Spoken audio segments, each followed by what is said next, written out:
Hai, Assalamualaikum warahmatullahi wabarakatuh. Kenalin, aku Rahmasari Aisyah Fitri dari BKI 3C dengan nomor NIM 1204010123. Kali ini aku akan sedikit menjelasin tentang teori CBT atau Cognitive Behavioral Therapy dan teori Mau'idotil Hasanah. Stay tune terus ya. Apa itu Cognitive Behavioral Therapy atau CBT? Yakni suatu objek intervensi yang membantu individu untuk mengatasi masalah dengan menyadari adanya hubungan antara pikiran, emosi, fisiologis, dan perilaku. Dengan menggunakan teknik kognitif dan perilaku. Prinsip CBT yakni masalah yang dimiliki pasien bukanlah berawal dari situasi bagaimana orang tersebut menginterpretasikan perasaan dan tindakan yang dilakukannya. Misal, Anda bertemu dengan teman lama Anda, lalu dia tidak menyapa Anda, sehingga Anda berpikir bahwa dia tidak menyukai Anda.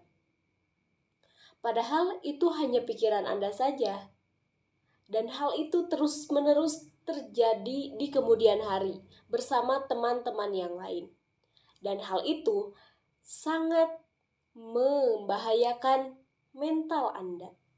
Apabila Anda bertemu dengan teman Anda kembali, Anda akan merasa takut dan menghindar. Dan apabila hal ini terus dikembangkan, akan berdampak kepada teman-teman yang lain dan Anda akan dikucilkan.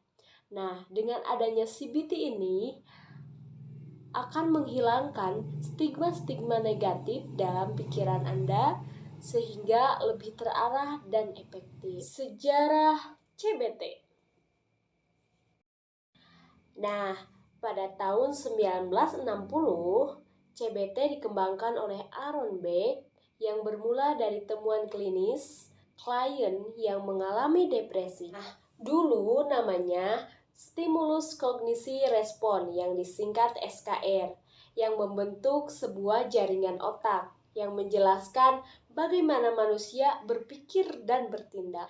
Nah, manfaat dari CBT yakni diharapkan mampu memperbaiki pemikiran serta mengubah perilaku yang salah pada individu. Diharapkan gejala yang dialami konseli dapat membaik dan lebih jauh lagi. Diharapkan keberfungsian konseli dapat membaik dari waktu ke waktu.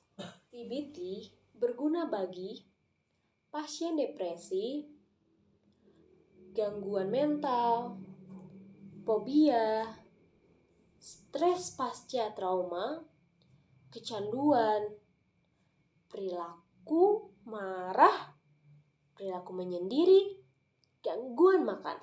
Ini teknik konseling CBT. Yang pertama, bioterapi, yakni menerima kondisi emosional internal sebagai sesuatu yang baik ketimbang menakutkan. Yang kedua, kembali penggunaan beragam pernyataan di dalam role play dengan konselor.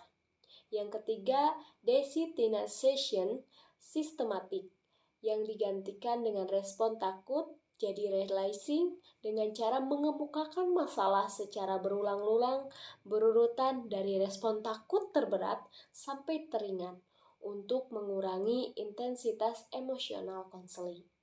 Yang selanjutnya, pelatihan keterampilan sosial menyesuaikan dengan lingkungan assertiveness skill training. Pelatihan keterampilan supaya bisa tegas. Yang selanjutnya, penugasan rumah mempraktekkan perilaku dan strategi kognitif antara sesi konseling. In vivo exposure mengatasi situasi yang menyebabkan memasuki masalah tersebut. Nah, selanjutnya kita akan mengetahui bersama bagaimana sih teori konseling dalam Islam, Al-Quran yang sangat banyak. Yang akan saya bahas kali ini adalah teori Mau'izatul Hasanah. Masih teknik Mau'izatul Hasanah, yaitu dengan cara mengambil pelajaran-pelajaran atau iktibar-iktibar dari perjalanan kehidupan para nabi, rasul, para aulia Allah. Bagaimana cara mereka membangun ketaatan dan ketakwaan kepadanya. Bagaimana cara mereka mengembangkan eksistensi diri dan menemukan jati dan citra diri. Bagaimana cara mereka melepaskan diri dari hal-hal yang dapat menghancurkan mental dan spiritual mereka. Konselor harus menguasai dengan baik sejarah, riwayat hidup, dan perjuangan-perjuangan orang-orang yang agung, kekasih-kekasih Allah, dan pejabat-pejabat Allah, khususnya Rasulullah Shallallahu Alaihi Wasallam. Prinsip Mau'izatul Hasanah yakni pelajaran yang baik dalam pandangan Allah dan Rasul-Nya, yang mana pelajaran itu membantu konseli untuk menyelesaikan atau menanggulangi problem yang sedang dihadapinya. Konselor harus benar-benar menguasai materi yang mengandung pelajaran-pelajaran yang sangat bermanfaat bagi konseli.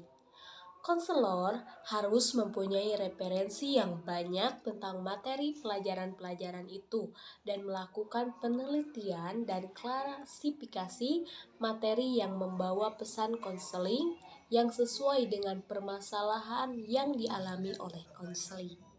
Apa saja sih yang ada di dalam materi Mau'izatul Hasanah?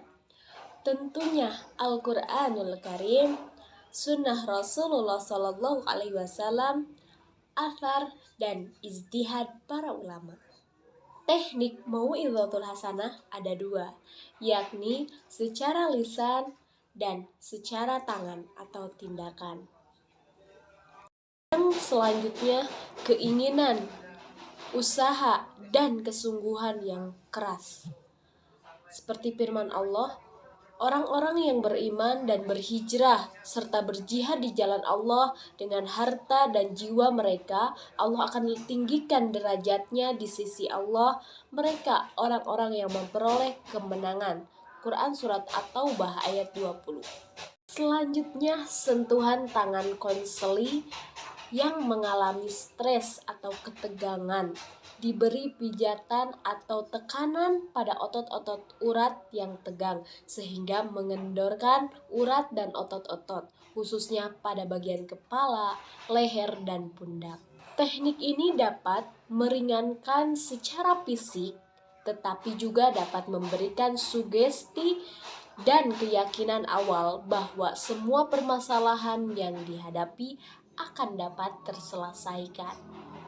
Yang selanjutnya dengan lisan, yakni memberikan nasihat, ujangan, himbauan, dan ajakan yang baik dan benar. Seperti firman Allah, dan hendaklah mereka takut kepada Allah, orang-orang yang sekiranya meninggalkan keturunan yang lemah di belakang mereka, yang mereka khawatir terhadap kesejahteraannya. Oleh sebab itu, hendaklah mereka bertakwa kepada Allah dan hendaklah mereka berbicara dengan tutur kata yang benar. Quran Surat An-Nisa ayat 9. Yang selanjutnya adalah membaca doa atau berdoa dengan menggunakan lisan untuk memantapkan konseli. Maka, doa yang diucapkan konselor sangatlah penting dan dapat didengar oleh konseli, agar ia dapat mengaminkan, agar Allah berkenan mengabulkan doa. Karena dengan doa akan muncul optimisme pada jiwa konseling. Itu adalah dua dari sekian banyak teori di dalam konseling. Semoga dapat bermanfaat ya untuk kita semua. Sekiranya kita tidak bisa membuat orang lain bahagia, nah maka jangan bikin orang lain sedih ya. Saya Rahmasari, wassalamualaikum warahmatullahi wabarakatuh.